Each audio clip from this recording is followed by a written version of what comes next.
All I wanna do is show up at your place and say, let's try this again. I wonder if you think of me. Did you? Happy Friday. Good morning. Good morning. You said that so enthusiastically. Happy Friday, everyone. Nikki is not here at first. She's hoping to jump in as we go.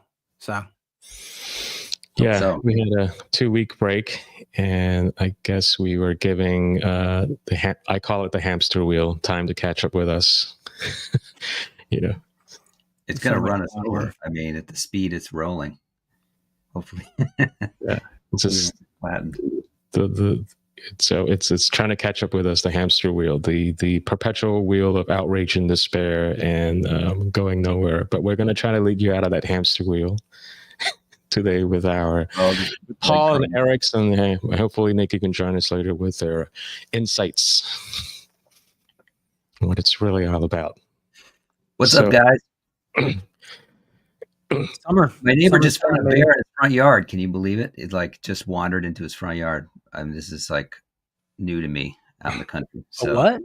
A bear just took down his bird feeder, started going through it, posted photos. I'm hoping he pays me a visit. I don't know. They're not to be trifled with. What's that? They're not to be trifled with. I know, but it's a black bear. I figure I can scare it away if I have to. Did you say bird feeder? Bird feeder, yeah. No, yeah. The bear feeder is the trash can and the barbecue grill because they like grease. But I don't have pretty good with those things, so hopefully I'll be all right. Well, I didn't mean to be a nag, but I know a thing or two about not putting out a buffet for animals, and they just start thinking like that's where I can get a Happy Meal every day. Right. Yeah. Working for it. Humans are like that too. I know. I got some squatters on the neighboring property. So your squatters have teeth and claws, so those are different squatters, and well, that's why I got my AR. So no problem. Oh, do you really? You haven't? Yeah. All legit. Very, very. I'm stocked with 10,000 rounds. And I can also shoot on my property, which is nice. So we should do a show one day. I don't know if that's prudent to talk about our arsenal. Look, we have a permit. We don't need a permit in New Hampshire. You can just buy it. You do need to register with a dealer, but you can just buy a gun on the secondary market. You don't even need a license, any kind of tracking. It's very easy to do without that, but I didn't do that. I went through a dealer. Nice. Did it the right way. We all have our permits. It's called the Second Amendment. So fuck you. That's right. That's right. I think, I'm really big on just teaching people, getting people to question this notion of who is the one who sets the permission in our constitutional republic, right? I think we've just forgotten all about that. Our public institutions get their permit from us. Yeah, exactly. It was called the Constitution, the preamble. Everyone, please read it. We are a few months out from 4th of July. Well, actually, it was ratified 10 years later, but came up later. But my point is permission settings. Who sets the permission settings? Which I guess would segue into. Is there anything we want to bring up, or before we go into do it? The seg away. Trump's going to the issues of the day. Big beautiful. Was it called Big Beautiful Bill? Big Beautiful Bill. I don't know why it's big or beautiful, but maybe our resident economist Eric and numbers guy Paul can walk me through why is it big and beautiful, and why are there 26 senators? There's a typo. Eric, I'm not up to speed, so catch us up. It feels like Trump wants a big bill. That's what he's been talking about ever since the election, right? And I think, strategically, they feel that that's easier, right? They just want to kind of blow their wad all at once. They don't want to do separate bills. And honestly, I've always felt like that was a fairly smart plan. I everything they do sucks. Every bill they pass is a piece of shit. It's full, right? I really don't. My hopes are very low. And they've done it the other way in the past, even though that this is honestly the the definition of like comprehensive. I generally don't like the comprehensive bills, but just in terms of expending political capital, it felt like doing the one bill actually made some sense. There's something I learned this week. I was wondering why the conversation went from making Trump's tax cuts permanent from his first administration to now just extending them. And the little bit of info I got, which is the fact that they went the reconciliation route. Remember the House a couple, like about 6 weeks ago, they passed the framework. And then they're doing this so they don't need the 60 votes to get,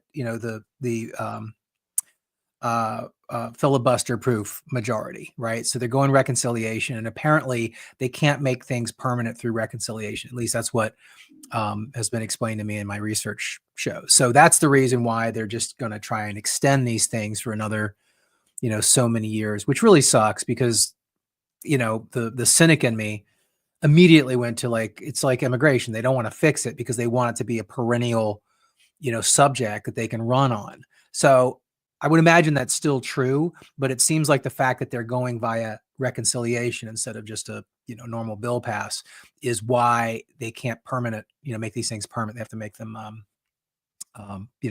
temporary again.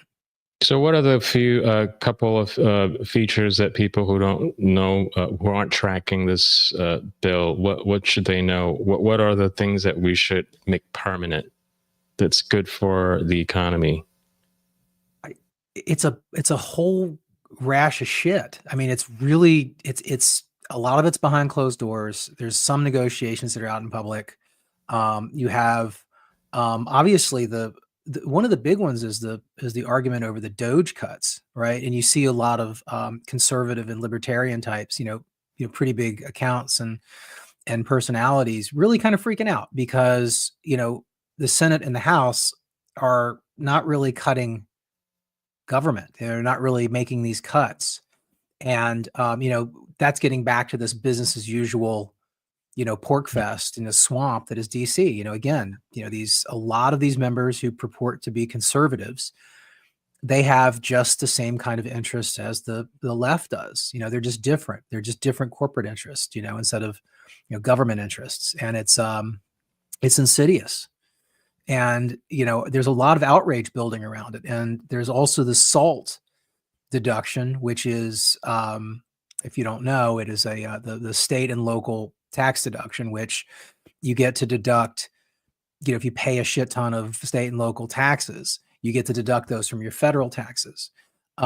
In Trump's first term, in order to pass his tax package the first time, and look, I actually don't agree with this mechanism, but in order to get it scored by the Congressional Budget Office, tax cuts have to be paid for. Again, I don't agree with that at all. I think you cut government. I don't think you have to pay, you cut taxes and cut government and call it a day. You know what I mean? Like this idea that if you lower people's taxes or lower the regulatory burden or the fee structure, and you have to somehow fill that money hole with something else, that to me just sounds nuts. Like why is that the default? Why is that the assumption?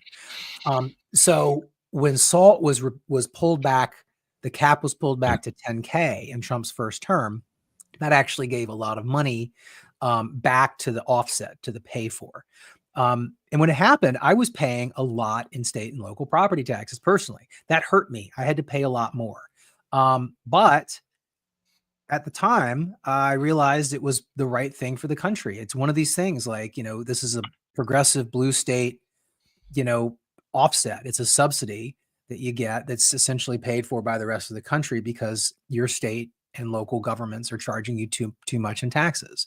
And the argument is, hey, pay attention, get them to lower your taxes. Don't put it on us.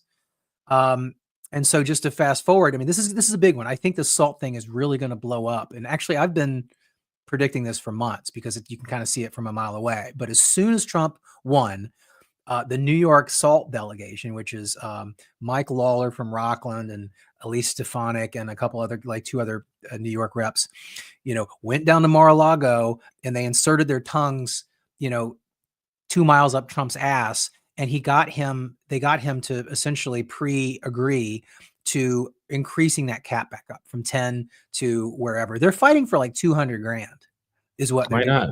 Yeah. Yeah. Which is bonkers. And it's something that a lot of fiscal hawks have been kind of ringing the bell about for a few months, but it's just now coming to fruition because what happened is earlier this week, Johnson released sort of a framework and they kind of let public the figures that they were bouncing around. And what they had agreed on internally was raising the SALT from 10K to 30K, which is a lot. That's a lot. It's a big jump. It's more of a jump than anybody who is concerned about this stuff. Like, honestly, it should be 0, right? Like there should be no money from the rest of the country to support these high tax states. But the New York delegation lost their mind. They were like, 30, that's insulting.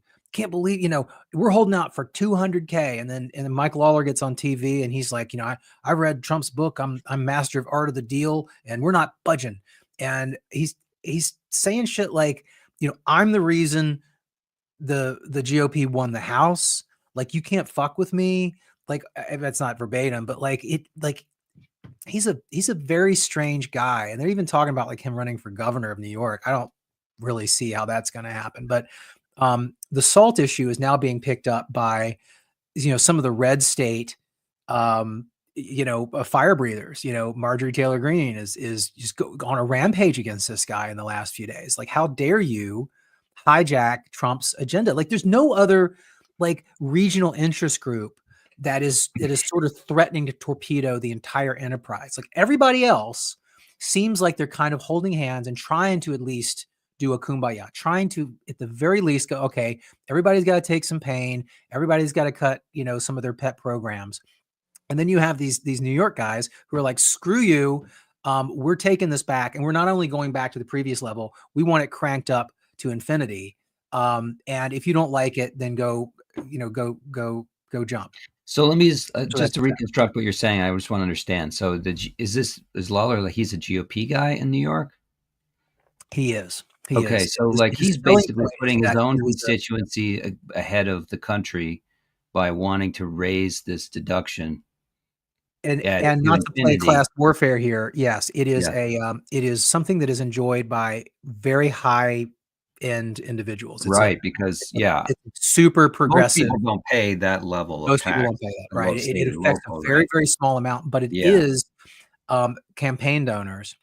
And here's the other interesting thing. You know who wholly supports this effort? The entire Democrat Party. They love this. They are sure, because then they can just tax like crazy, and people will never get voted out. Absolutely. Wait a minute. So the other side likes SALT. Like they like want to do they're with allows them to keep taxing for sure without the public screaming uncle, right? Right.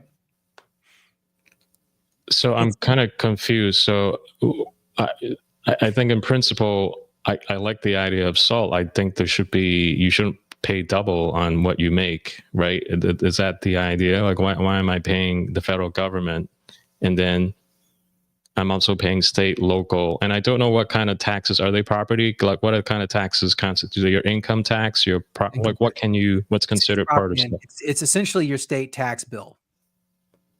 Okay, state tax bill. So it's a write-off essentially. You know what I mean? The federal government should only just tax. Should actually. What's taxable really should be what's left in my pocket, not what. Do you know what I mean? Like, at the end of the day, they should come in after I pay my state and local taxes first, if you ask me, and then the federal government, like, okay, well, what's left? We'll tax that, not because we're currently right now they're just taxing everything that just comes out of your paycheck. Again, that's not the way it works, and this was a special dispensation and for, certain states and certain high earners that, get to deduct this. It would be one thing if it was like across the board, for everybody, but it's not. Well, I guarantee you that a lot of people watching this who probably don't, this is probably going to be the first time hearing about SALT, even though they pay their taxes dutifully. As with anything, that's true. I got to admit, I didn't know much about SALT until I was prepping for this show. How many people look at all the line items, all the little paper cuts in the check? They don't. It's what they call it, the ostrich effect. Like you just don't want to look at it because it's depressing. You just I'll look at what's left in my bank account and I'll live with that.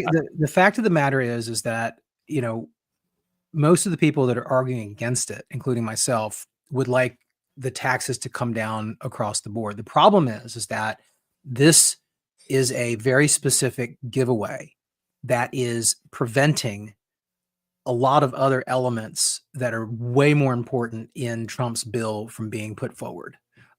It's, you know what I mean? Like this is such an expensive ask for honestly, like a very high end, demographic in very, very Democrat states that is going to prevent things like no tax on tips or no tax on Social Security. I'm actually more in favor of the latter than the former, but Trump wants to get those through. And they're having to peel back a lot of the other tax, because of the SALT guys, they were talking about raising taxes on people that make over $250,000 a year, like just, raising the tax bracket. And that's anathema to Republicans. That is crazy. It's like, you don't punish success like that. And that's the kind of thing that SALT, that insistence, the negotiation tactics of the SALT people remind me of the negotiation tactics of the unions last year, getting that ridiculous UPS deal and that just bonkers port worker deal where they didn't ask for 18%, cost of living raise. They asked for 80 and they got 77. It's very similar. There's a tone problem here. There's a team player problem here. There's a reality problem here in terms of how this is scored and how, you have to have these certain amounts of offsets in order to pay for these things. I set this up by saying, personally, I think that's bullshit, but that's the way it works. And if their insistence on these 200 grand, that's where they are. They say it's non-negotiable. 200 grand. Part of the problem, I think, That's insane. It's there's a moral hazard here because if you have this tremendous deduction, which I agree, like as a New York person, like I would love to have that deducted, but that you're effectively able to export your tax burden to the rest of the country, so you never have to pay a price for raising taxes. That's the on your own state citizens, because it allows these Democrat politicians to continue to tax wildly because they know that it'll count against, the tax bill of their big donor. So that's kind of how I look at it. You're right. Like, I think it's wrong that you get taxed twice, right? Essentially without it. You have to pay state tax on income and you have to pay your federal tax on income.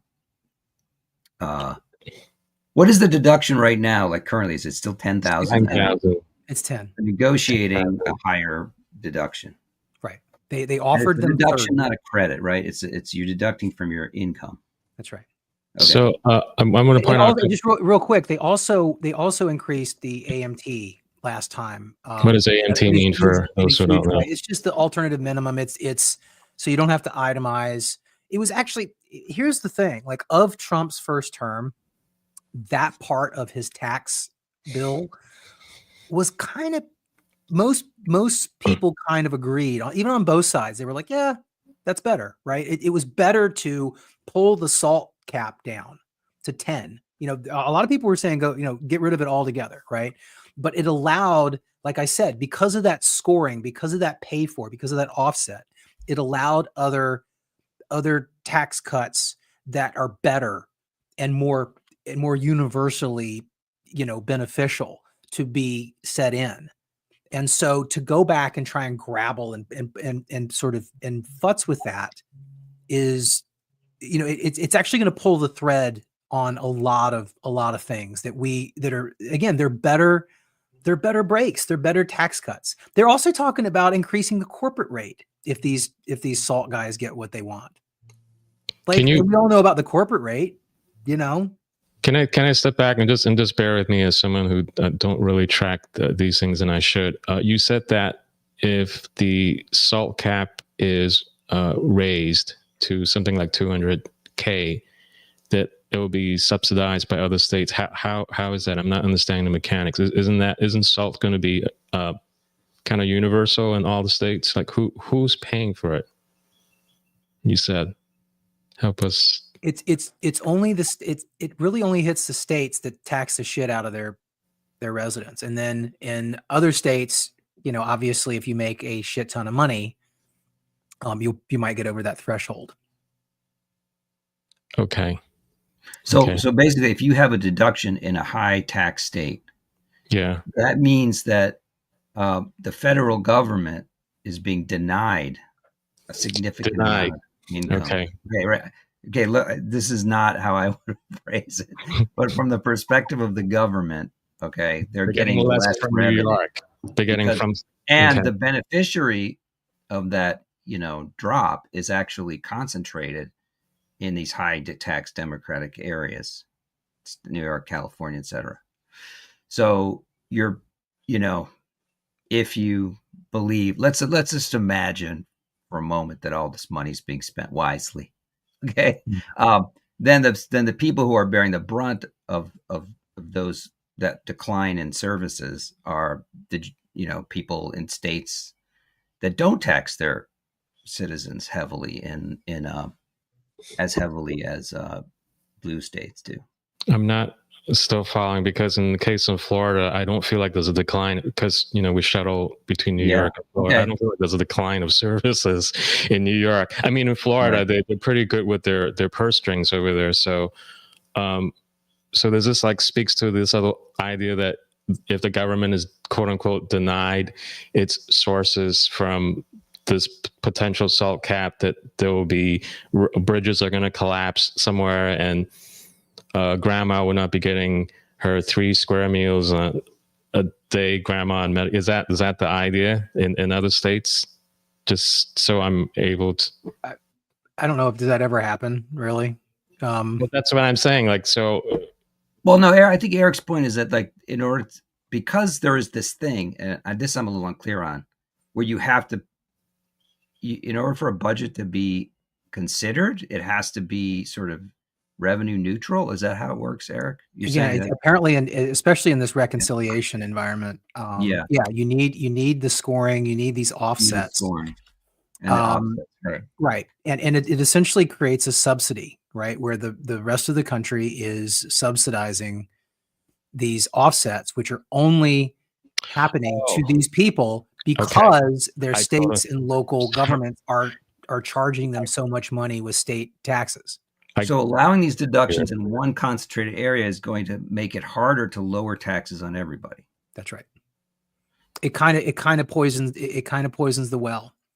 And it was interesting when it happened the first time. I mean, there was a little bit of outrage, but because of the other tax cuts, there was a lot of sweetener around it. And again, like I said, the general consensus, and again, it was, everybody hated not everybody, but the media hated everything that Trump did the first term.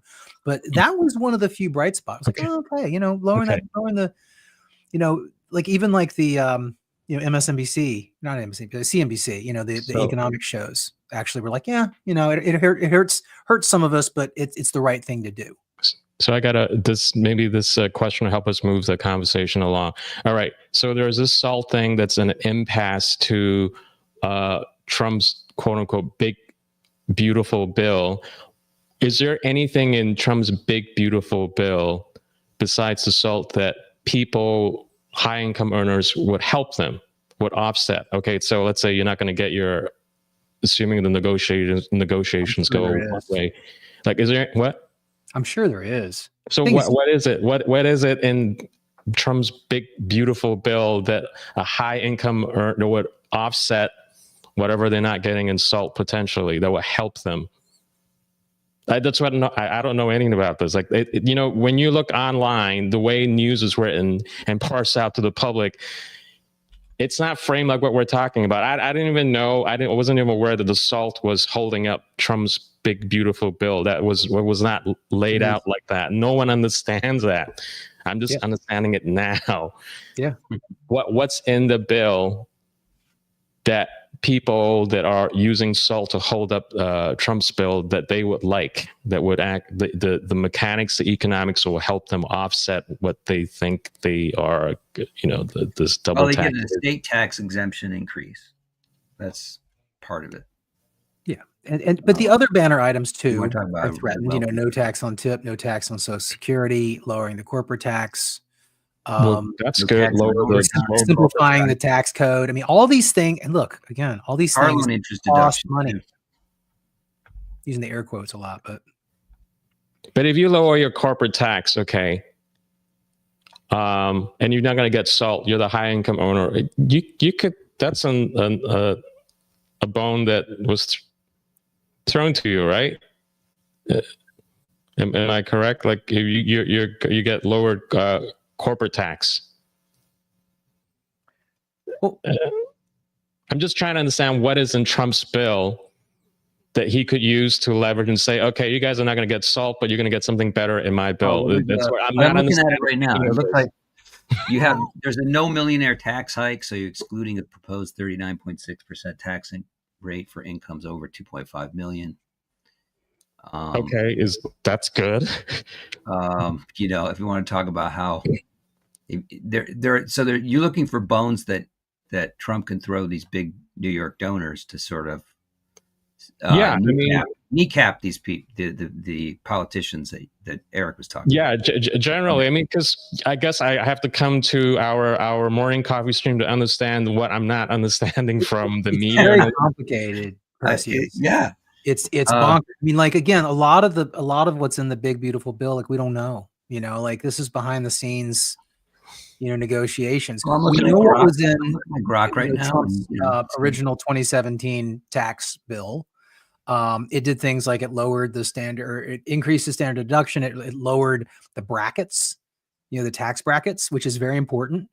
And those are basic universal things, right? Like, I think we're all here in favor of, in general, letting people keep more of what they earn. And this jeopardizes that, right? Like, it's this DC game. It's this parliamentary, these legal hurdles. Okay. And again, I think that Paul's point about the moral hazard is a really good one. Again, there's not any other delegation out there. There's not like the red state pepper crew who, I don't know, is holding out for some dumb shit that only affects them. So, there's an element of that, which is like the chutzpah of these people. Like, look, Democrats stick together, right? Republicans tend to not. And this is why. This is a prime example of people coloring outside the lines, and So if you're wondering why these rogue GOP senators are getting away with it, I think part of it is just going back to just observe, like someone like me. I'm not able to track the story. I don't understand it. I don't know how one thing is connected to the other, because the material it's available either on X or whatever did not lay it out like the way you guys did. You know what I'm talking? It's because it's insanely complicated. Well, I'm just saying. So if the big portion of MAGA, they only understand, well, Trump's not getting what he wants. but they're not getting understanding the mechanics behind it. Goes back to the last topic we're talking about with tariffs too. It's very frustrating for anyone who want to keep following this.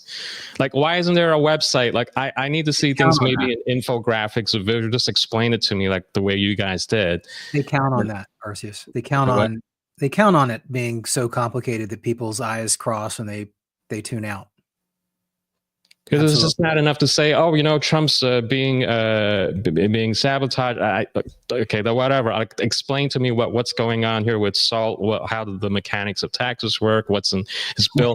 even from Trump's side, I'm not seeing. Can you explain to me what's in your bill? Like, can you set up a website? I just want to see a summary. I can tell you the banner items, right? It's all here on Grok, guys. Like, I'll just copy the link and you can look on. I mean, it's all there. It's easy. Yeah. I literally just brought it up. I mean, so there was some new stuff, which is the new stuff that he wants to get through, or the no tax on tips, no tax on overtime. Again, neither of those affect me. I think that they'll be gangbusters. Like, again, I'm for lower taxes, honestly. No tax on Social Security. That to me is the most important one, honestly. I think no tax on Social Security is just like, that would be a massive game changer. I think that would change the election demographics for generations. There's other things like he wants domestic production incentives. Again, tax breaks to produce things here in the country, like, the whole tariff thing. The stuff from the previous tax bill from 17 were really good. Again, remember, like, they reduced the SALT cap to 10. I think it was from 30 to 10 in 2017. And what they got from that was they lowered the individual marginal tax rates, the brackets, right? They increased the standard deduction from to 30,000 from 16,000, right? And a lot of these things actually muted the SALT reduction period, because what happened was they pulled the SALT down. It was like, hey, or some people were like, hey, and then they were like, oh, here's a shit ton of other things that will save you money. And you're like, oh, okay, right. This sort of by removing that, it allowed these other things to happen. Right. And they could still get scored. That's right. Could get scored by the thing. Another big one is the child tax credit, which they raised it to $2,000 per child, and it's scheduled again. If they pass this and they keep it, alive, extend it, it's supposed to increase to $2,500 tax hike, excluding it. Yeah, again, all of these things because of the scoring mechanism, because of reconciliation, especially, they need these offsets, they need these pay-fors, and here's the other thing. This was something that was already done, right? It went from, again, I think it was 30. Where was it? I think it was 30 originally as the cap. Trump reduced it to 10 in 2017, gave everybody all these other sweeteners to sort of help the pill go down. But again, lowering that cap was generally applauded. Right? Okay. Yeah, I think you guys always kind of take for granted that most of the people know what you're talking about. It's not like they don't want to know. It's just like, it's just not parsed in the way that people can be able to track this. Yeah. I'm just learning a lot of stuff now. And I mean, even with this, I mean, come on. Like, can you put that in something? Well, that's how the sausage gets made. I mean, a lot of people, frankly, don't want to know. Like, you're curious. A lot of our listeners are curious. But like, what you're asking is, how do you boil this down to like a clear slogan that people can digest? And you know what I mean? Is that what you're asking? Like, how can you? Yeah, because you have this. I'm going to attribute why you have these rogue, if I can call them rogue, maybe it's a matter of perspective. There's no pushback from the constituencies that are for the MAGA, the Make America First agendas, because there's no feedback. There's no way to track, like, okay, this is pushing back. They're starting to push back. I'm not seeing it. I just don't. I mean, I'm just learning about this now. So how's there for pushback? Well, if you bring up Marjorie Taylor Greene is one of the big ones. There's a lot of the big accounts that are MAGA accounts that are starting to go directly after Lawler. For this, I think I like to see more grassroots, not people that are represented by Marjorie Taylor. Because I don't live in Marjorie Taylor Greene world. I don't live in what's the Laura Broom. It literally was a grassroots thing for like a few months of people going, "Hey, guys, like they're insisting on this thing that is going to nuke what we're trying to do over here." And again, to your point, everything's going a mile a minute. There's 8,000 things in the air at once. And now that the negotiations have actually kind of started to bear some fruit, right? Again, Johnson's releasing, frameworks and, agreements and things. And on Monday, I think, the New York delegation released a press release and they said, we have been told that the SALT cap is going to be increased from 10 to 30, and that is completely unacceptable. We will not be on board anything until that is raised to $200,000. This is non-negotiable, and go fuck yourself, everybody. Essentially. And I'm telling you, as someone who supposedly has his, ear to the ground here in New York grassroots politics, no one was aware of what you just talked about here in New York. Again, I agree. Republicans are trying to. I mean, isn't that just indicative that it's a local? No, it's being concealed locally, considering like within the state. It's not just that, it's like elections too. Like how many people, just like something simple as like, did you guys know that there is a primary coming up here in New York that's very consequential? They're going to decide between a pro-Hamas communist. Oh yeah. Cuomo and Eric Adams. It's not on anyone's radar. So, I'm glad we have the show. I just learned a thing or two, but it's a little like, come on, you and I are a communications guy, right? And Paul, you're an educator. That's always been it's going to be the constant design challenge here. How do you? Okay, here we go. I'm going to boil it down for you. These Republican senators or Republican representatives, whoever, they are not patriotic. There you go. They want to steal from the rest of the country to enrich themselves and their donors. Okay. That's enough to bring out the pitchfork, yes. But I would call them. Somewhere between that and what we talked about, you want like a you want something a little more, a little less, red meaty. Do you know we have these kind of conversations in my industry, advertising? We're always like, okay, you have something that seems abstract. It's the brand proposition, the brand value. How do you get that and parse it to the public who just like the devil may care? I just want to know what it's good for me. It's such a. Isn't that propaganda? Like you just want good propaganda. There's a fine line between propaganda and education. I don't know. That's another topic. Yeah, it could be propaganda. It could be branding. It could be education. I don't know how we want to. Well, some of the. I mean, that's kind of a dichotomy we struggle with on the show. If I'm going to get a little meta here, is that we have like our curiosity about the truth and what's really going on and discussing it, and then we have this equally important need to sort of talk about how that's communicated and how people will come to like, how can we make it palatable for people, or whatever, whoever integrated. It takes that and then it becomes integrated to, what they are, and it's connected to an action too. Yeah. That's what the whole advertising industry, the whole premise is. How do you take something that's out there, get them integrated, and then now you feel connected to an action? Right. Yeah. And you have a call to action. Just listening to Eric and you guys talk now, this is now I see SALT and understand SALT better. And I'm more invested in it. But outside of that, if you just look around at everything, whether you're watching Fox or CNN, no one talks about it the way we talk about it here. Explain it. Yeah. No, I would push back on that. Actually, I watch the financial shows during the day, usually when I'm working. I have them on mute a lot of the time. Sometimes I let them listen to them. And weirdly, most of the financial shows, the talking heads on there, are actually against raising the SALT.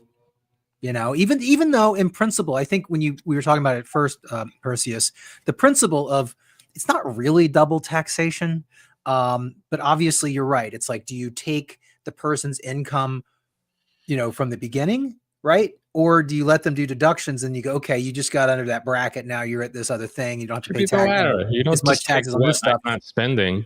That's a valid argument, but again, the reality of this is very simple. It was 30. Trump took it down to 10, gave all these other sweeteners. These guys in New York, it sounds to me like Lawler ran and got money from donors to fight this one battle. He's essentially like a one issue dude, and it's Salt, and he is like, fuck everybody. Like, he is like deuces out, man. He is like, Scarface, fuck everybody. I don't care. I'm going to blow it all up. And again, because of this insistence, not even going back to 30, right? That's insulting to them, but going all the way up to 200, it costs so much money, is the reason why you're hearing Republicans talk about raising taxes on people making over 250. I found a list. If they fund this, even at 30, right, they're going to have to cut the mortgage interest deduction for everybody. Okay. They're going to have to cut the American Opportunity Credit. I don't know what that is. But the child dependency credit, like the credit that parents get for, supporting their kids, will have to go away in order to allow this increase of something that was already down, right? That rewards profligacy on the hand of these high tax, dumbass progressive states. And I guarantee you it's going to get really bad. It's going to get very personal and very bad. And it's all because, frankly, these guys got down to Mar-a-Lago quick, and they wined and dined Trump. They got him to kind of make a promise about this early on. And I guarantee you he's going to come down with a hammer on these motherfuckers pretty soon, because they're going to torpedo everything. And I think everybody's starting to understand that it's not like a Thomas Massey. You know what I mean? It's not like a Rand Paul or a Chip Roy who are fighting to lower everything overall, right? These people are fighting for a very selfish, very specific, very progressive tax break and again, not trying to play the class card, but this is like, the 1% of the 1%. This is an extremely high earner, credit. And that's not going to be you know what I mean? That's not going to be popular, especially when it's like, sorry, I can't do no tax on tips because of fucking Lawler.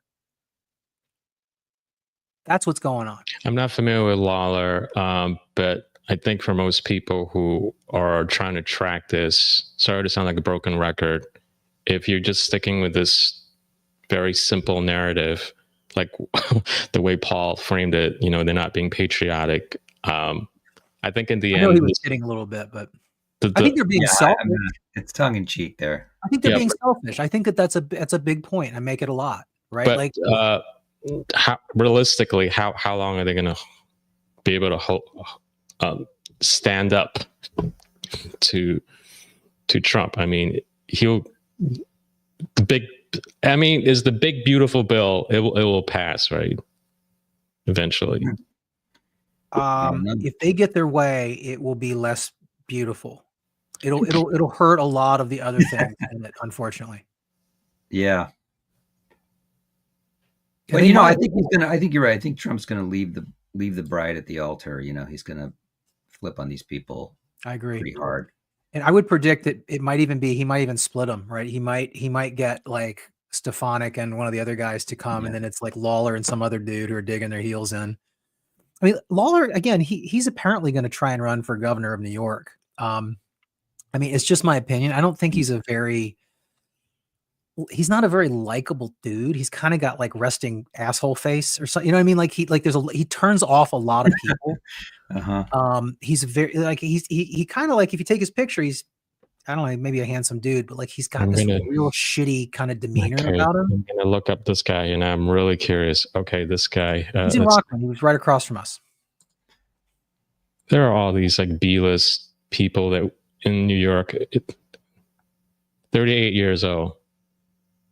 What is he? A millennial? Millennial? Millennial? He's a millennial. Millennial. Is he a millennial? Millennial is not a millennial, so. He's 38. He's 98. So when he was an infant, I was already riding around the neighborhood in a BMX bike. He's also seems to be. He apologized for a blackface incident from like 2006. And what was he dressed up as? Michael Jackson. Okay, I mean, I don't care about that. Come on. I mean, the thing is, I don't care about that. What I care about is that he apologized for it.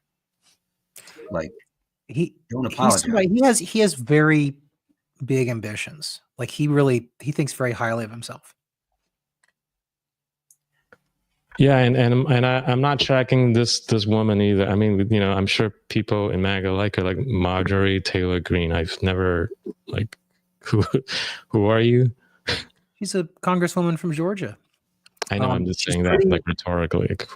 He's channeling. Perseus is channeling the sort of low information voter. I don't understand exactly. I represent that. Represents that demographic. The most consequential demographic, Paul. The one that brings out the pitchforks. Yeah. That's why I was trying to speak to you. We're not understanding anything. Patriot thing, you know. I thought that I would cut through the noise with you. Exactly. Yeah. So we have to play. I represent that personas, and that's how you test things in the market. Eric should know this. He's in advertising. Okay. I don't know. Have we exhausted this? Probably. I don't think that there's any new news. Topic. Okay. What else can we extract from the hamster wheel, the political hamster wheel? What about, I'm seeing a lot of the new Pope. Is that something that Americans are interested in? I know in the Northeast, there seems to be a lot of noise on X. Do you care, Paul? Eric, you don't care? Like, okay, I care as much as I deal. No, he's not from Boston. Where is he from? Chicago? Illinois? Don't care. Yeah. But it's sort of like you try to read the tea leaves on his political leanings. Not that he has any power. I mean, how many divisions does he have? But like, he's a Republican, but he's only a Republican because he's pro-life, and he's kind of a social justice warrior on other things, which you got to expect from the Catholics. At this point, I would just have really loved a based Pope. You know, I want my popes based. I want them fully against premarital sex. I want them against contraception. Like I don't believe in those things, but I want the Pope to be against it. Like, he's going to move the needle. You know, I want my popes based. I don't want a wuss Pope. Okay. I'll make up my own mind about what I believe. Wuss Pope is my favorite punk band when I was in high school. Wuss Pope, yeah. Definitely. Well, the insight I got from someone who is a devout Catholic, and I'm not, as you guys know, my background, I'm an ex-evangelical, so I'm very ambivalent about the Catholicism, as much as I respect the people who are in it. That they said that he's actually conservative, and he picked his name Leo the 13th. That's a giveaway if people know anything about church history. His namesake was very socially conservative, and it was very deliberate. And the person explained to me that the Pope is almost like the British monarchy. Sometimes you just have to kind of on the surface play along, but in practice, you are your actual POV is different, and that's how you. I don't know. I'm if making sense. That's how you attain that position without being too overt about your position. So I don't know. All right, Eric is like, can we just move along? Can we just talk about something else? The last guy was super progressive, and it bothered me. I'm an atheist, but to Paul's point, like I want him to be Catholic. I think a lot. I mean, I think it it sort of serves an important service in the world. And if you have cultural cues. bulwark, right? Is it cultural Yeah. bulwark? The I cultural want cues. to be able to argue with it, but I want to know that it's there. Like I want my Catholic conservative Pope, Gotcha. anti-abortion, even anti-contraception. Okay, because that was the big deal. You know, I was like, oh, the Pope's against Catholic Church is against contraception. Of course, I'm not against contraception, but you know, it's weird. It's like I feel like it's if you're missing that tent pole on the religious side of things, you kind of lose people. People go any which direction they want. It's part of the larger wallpaper. Yeah. I want my Pope on that wall. Like I need him on that wall. The wallpaper that kind of so that things don't go more crazy. Yeah. So do we talk about woke right? Like, what do you guys think about the whole woke right thing? Is it bullshit? Like, that's a we never talked about it. You want to roast? Do you think we have I enough? I only want to mention it just because it's out there. Yes. Eric, well, what do you think? That's Mr. What's his name? James Lindsay, right? He kind of great guy. I think he's he threw the grenade in there. Yeah, I think he's smart and effective.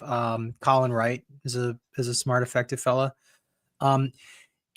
James coined this term, or squished two terms together, I guess last year, and you know has been pushing it ever since. And to be honest, like, you know, I work in branding for a living, and the term woke right is so problematic. And it's because nobody knows what the fuck it means.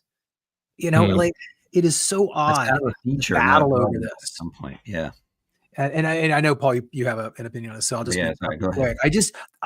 To me, this is it's a sort of a well-intentioned attempt to define a group that probably needs defining, but using problematic terminology. And from my view, it's pretty simple, right? He was trying to define essentially the neo-nationalist, Christian nationalist, racist right, the anti-Semitic right, which is not huge, but it's like the Groypers and the few on the conservative side who are, pro-Hamas, frankly. But to use the term woke, and I think that this is where the problem is. I don't think that they're defining woke correctly. They say that they're calling them woke right because they use woke tactics, right? Like these leftist, Saul Alinsky sort of radicalized tactics to kind of do what they do. The problem, in my opinion, is that normies don't think of woke that way. Woke is synonymous for most people with like DEI, political correctness.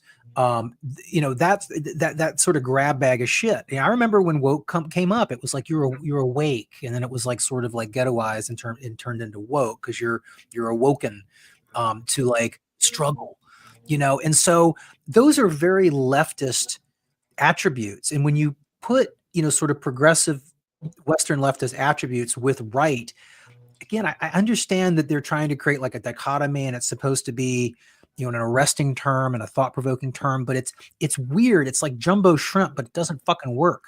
And what you see in every single thread is people arguing about what it means. Nobody can agree on it. James Lindsay and Colin and a couple other people come in and go, all right, everybody, this is what it means. It means blah, blah, blah. And people are like, I still don't know what the fuck it means. So that I just think, again, I think it's probably alt-right. They're talking about the alt-right. Didn't we already have a term for these people? I don't know. That's my 2 cents. I think it's stupid. I think it's a waste of time. Honestly, I think we should move on. Okay, sorry about the leaf blower. Can you hear it? Okay. I can't hear a thing. All right, Paul, I know you have thoughts on this. I got a few thoughts. Yeah. Let's do it. I think that's a pretty good take on it, Eric. Generally, I kind of agree. The thing is, and I have great respect for James. I think he's a brilliant guy. And it's interesting because why do you need this term woke right? Well, like when you have anti-Semitic, you have alt-right, you have these terms already. Why do you need to create this sort of umbrella term? And the problem with umbrella terms is that the boundaries are diffuse. So people are getting lumped in with it that don't actually, like, you could do a critique of Israel. Okay, doesn't mean you're an anti-Semite, and you get lumped in as woke right, and it's sort of a gatekeeping thing.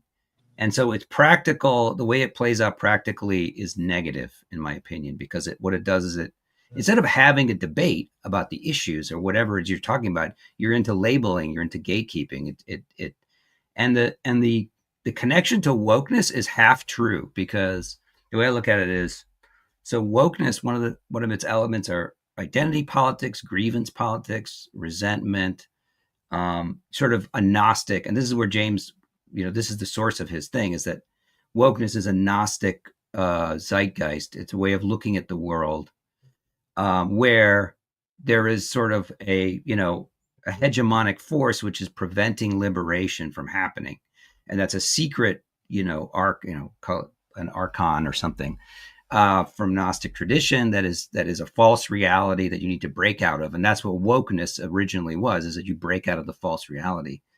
And so applying that to the right works for some of the extreme elements. If you have an extreme, there's this idea that there's a cabal of Jews and they control the banks and Hollywood, and to be honest, there are a lot of Jews in Hollywood. However, this idea that they have this hegemonic force and they're preventing the liberation of the nativist forces or white people, whatever, that has a lot in common with wokeness in that Gnostic sense. But the problem with genealogical do you think that normal people would agree with that in terms of? I mean, I don't listen. I mean, you're kind of.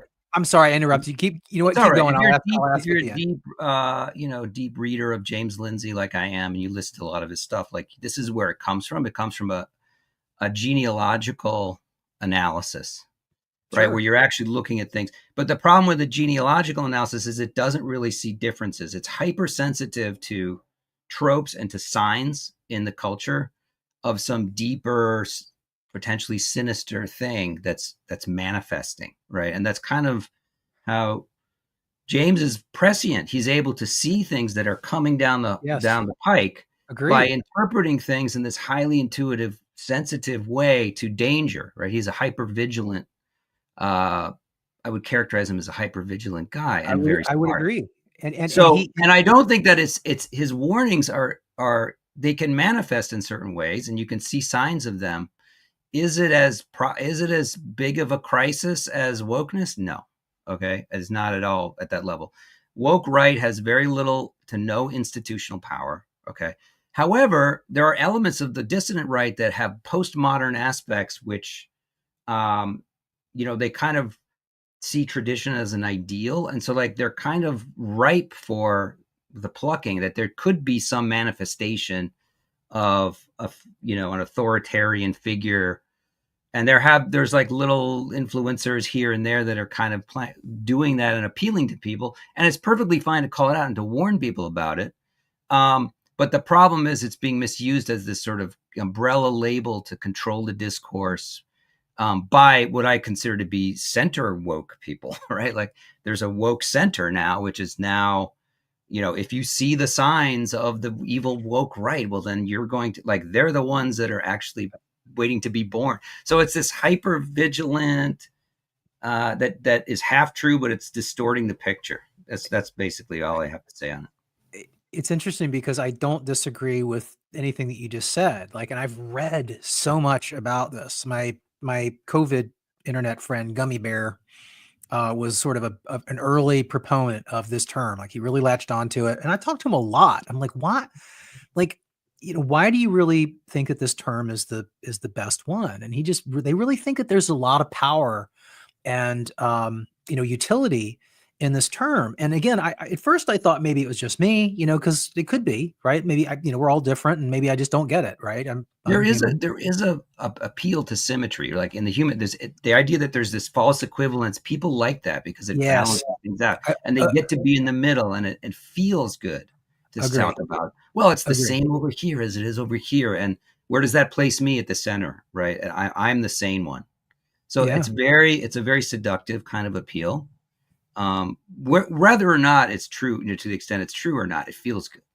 And well, here's the thing. I just think that everything that you spelled out about how he got to that term, I would argue that most people don't think of the term woke like that. You know what I mean? Like when you're kind of coming up with, again, it is branding, right? He's trying to brand this dissident group, right? These people who are potentially a problem. And or at least he thinks they're a problem. And I get it, right? And to your point, like it's a big word and you put it on right and boom, bam, bam, look, but again, it comes back to everything that you just said. I guarantee you, if you said that to 10 normal people who Yeah. think that they know what woke means, they'd be like, "What? That's what I No, said. Like I me. know what woke is. That sounds like a bunch of fucking gobbledygook." And I think Right. it's I mean, well, part of listen, we are elites here on the show. We know more than most people. Okay, I figure it's fine to just own it. And if you want to come up to our level, listen up. No shit. Okay. So, I mean, I'm kind of, yes, I understand your concerns. Will the common man, get it? Fine. Yeah, I get it. But like, still, I mean, I'm not gonna pander by dumbing myself down. So my feeling is that this the woke right is not going to be will not make its way into popular circulation. It sounds like it's not going to leave the sandbox where all the elites are throwing sand at each other and says, if this right, yeah. It's a struggle term. Again, I would just encourage, I mean, I know Paul has, but just Perseus, like read some of the threads when people, especially somebody like James or Colin or, somebody's talking about woke right. 80% of the comments are like, guys, stop using this term. Like nobody knows what it means. And my issue with it is I don't disagree with the underpinnings of it. Right. And I think that this energy is wasted, right? Like to me, that's the problem. It's like you're trying to force a square peg into a round hole. You're trying to make fetch happen here, and you're missing it. Like it doesn't matter. It's not catching on like you think it is. There's a few acolytes who are like trying to help you to use it to sort of seed the term and explain it. But if you're explaining, you're losing and you're burning fuel. Let me just show you guys something real quick. To me,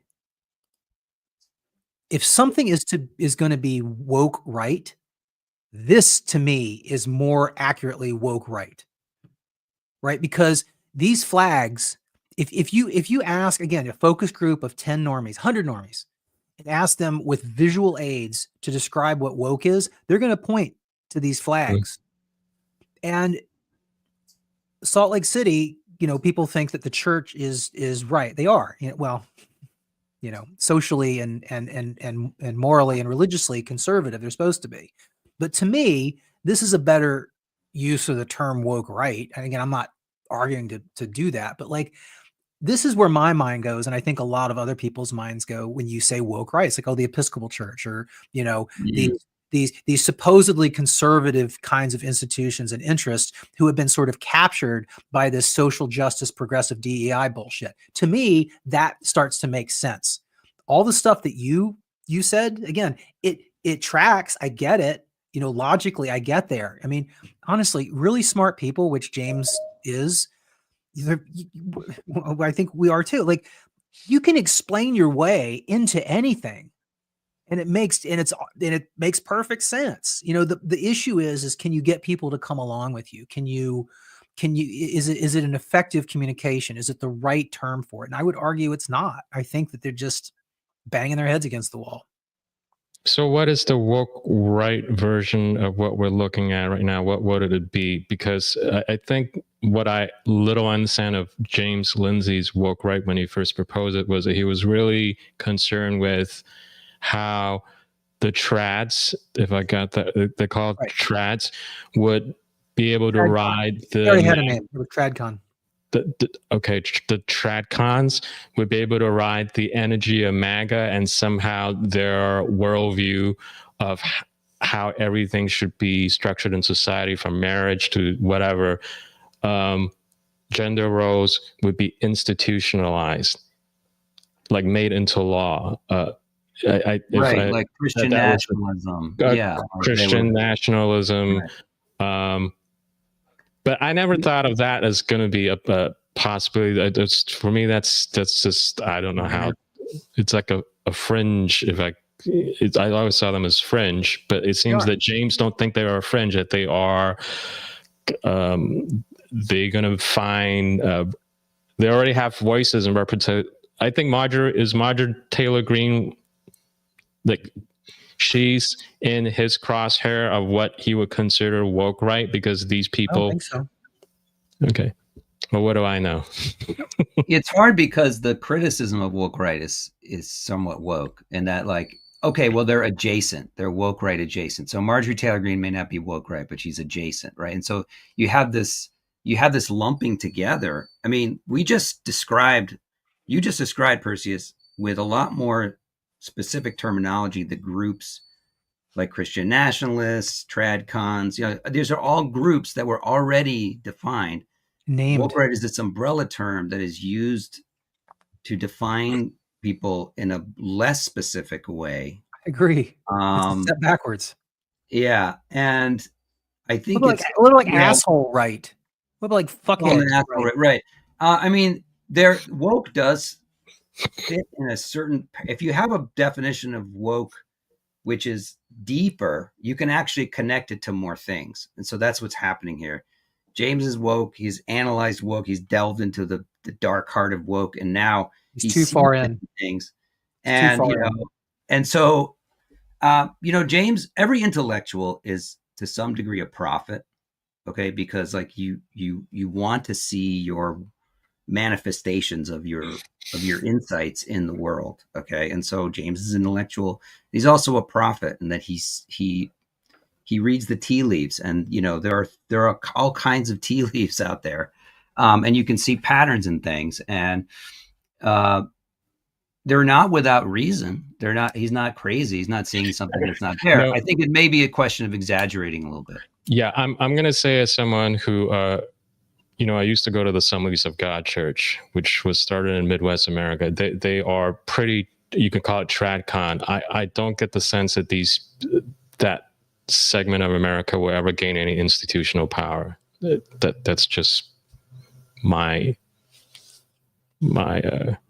grassroots, if you will, understanding of people who believe in Jesus, believe in rapture, believe that the Messiah will come down and land in the west gate of Jerusalem, and there will be 1,000 years of peace.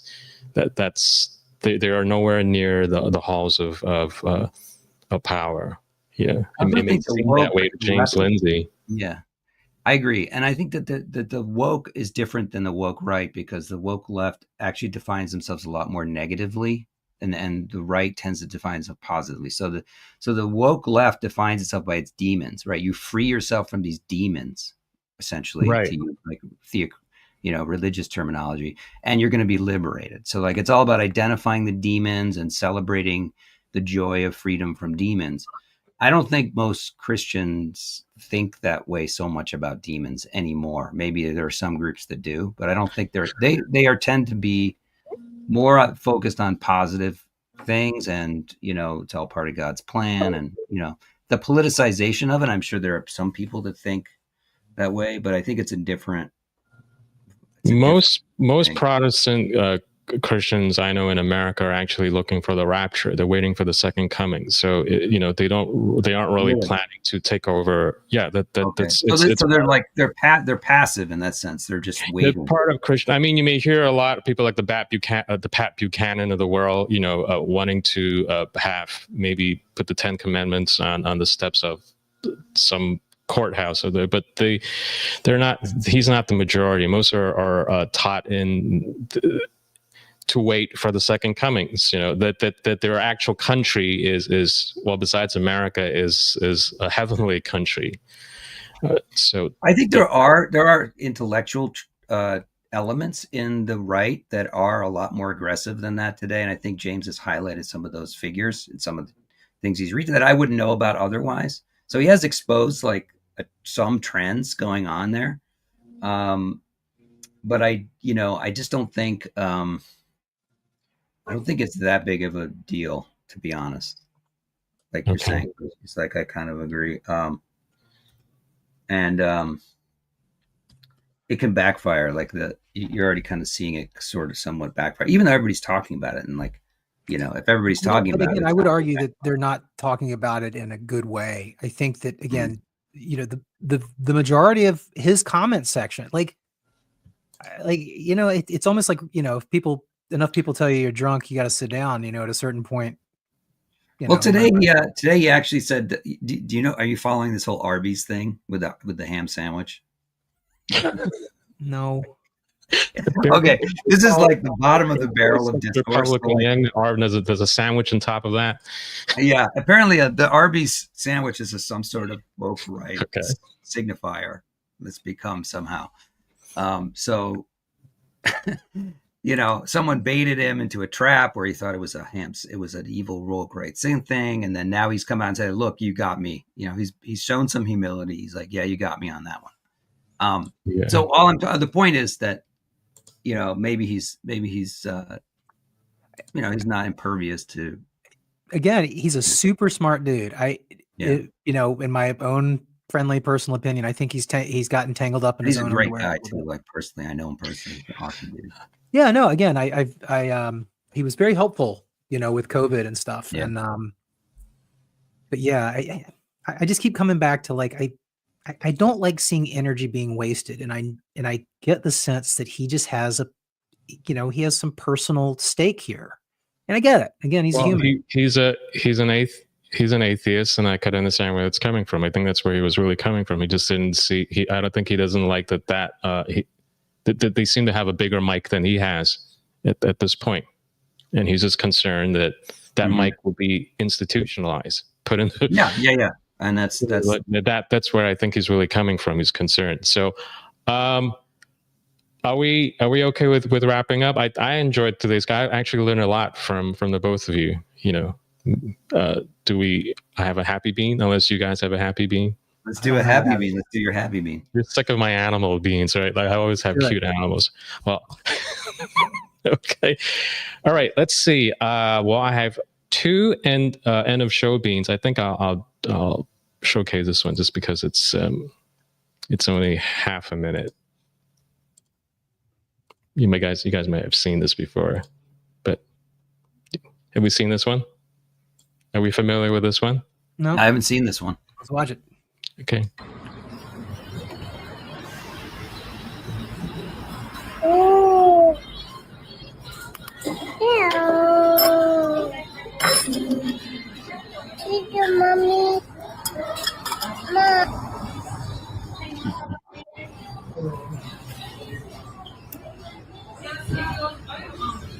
It's great small motor control. Fine motor control. Okay. Well, I thought you may just appreciate like that. I thought that was very heartwarming. Cute baby. Well, and also very, very kind. And I like the exchange there. I meant to show this the last time we had Nikki on. We were talking about foods and, whether RFK is going to go grab that sugar and Free says you can't have that. Yeah, what's in there? Aspartame or, Yeah, I just like the interaction. I thought it was cute. And I like to see cute white babies. So you fascist. That's okay. Well, I'm not getting much reaction from Eric. Is like, yeah, okay. Show a better one next time.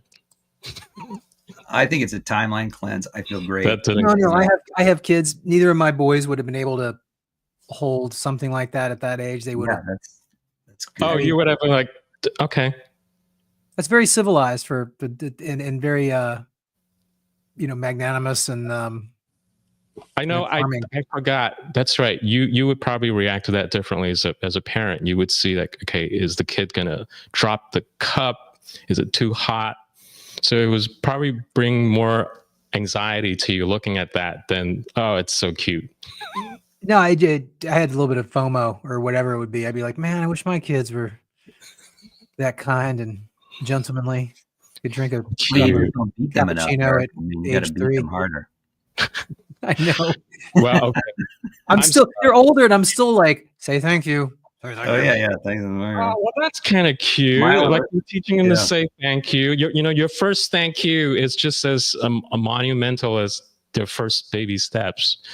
So, That's so beautiful. anyway, all right. Well, I'm sorry that that didn't do it for you, Eric. Maybe you can bring a happy bean next time. I will. And no, it wasn't that it didn't do it to me. I had just mixed emotions. The kid was cute as can be, and it was I love that stuff. It was a good bean. I didn't mean All to right, be you're just like, negative. okay, let's just wrap I it just up. was thinking about my kids. I'm like, man, Okay. I'm a little disturbed at the I have to centering electroshock mine to do but that. other than that, I'm good with it. Right, guys. Thanks for making this one, and I learned a lot. Appreciate everything that you bring to the show, and hopefully we'll do this again next week. Okay. Absolutely. We will. Right. Have a great weekend, people. Good weekend. Good, guys.